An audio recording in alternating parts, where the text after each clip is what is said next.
Organisée par la société Sodeïco Développement, la 3e édition du sommet Kelo Bantu va essentiellement tourner autour du thème « Vers une RDC hautement performante ». Avant d'élancer officiellement l'ouverture de cette 3e édition, le ministre de la Jeunesse et Initiation à la Nouvelle Citoyenneté, Yves Bonkoulou, a affirmé que Kelo Bantu est parmi les leitmotivs qui font de la République démocratique du Congo un pays très compétitif. Je dois quand même l'avouer que Kelo Bantu aujourd'hui constitue pour nous une plateforme d'échange, de réflexion et qui demain fera de la République démocratique du Congo réellement un pays compétitif.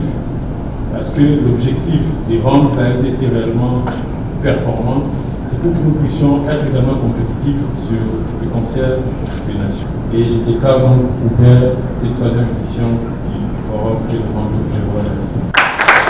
L'expérience suédoise a fait l'objet de la brillante intervention du vice-ministre des Affaires étrangères suédoise, Robert Rydberg. J'ai parlé beaucoup de l'égalité entre hommes et femmes, aussi comme un facteur qui est important, pas seulement pour les femmes dans la société, mais pour vraiment utiliser le potentiel de toute la population afin donc d'avoir un développement dynamique. Ces basons sur les thèmes choisis, Michel Moutaali, country manager des Connect, a révélé que d'une certaine manière, Kelo Bantu et Connect Entreprises ont une vision commune sur les développements du pays. Aujourd'hui, le développement du capital humain, surtout dans ce monde de plus en plus digitalisé, s'appuiera sur 2 paliers.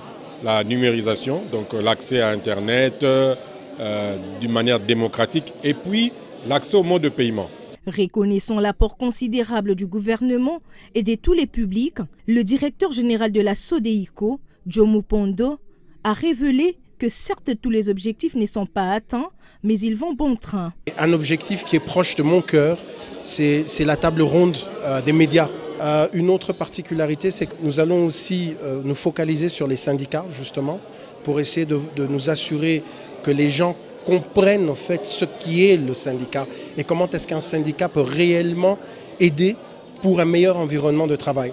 Outre les exposés des différentes entreprises, cette première journée a connu aussi 2 moments forts, à savoir la table ronde des médias et celle de la Diaspora Act.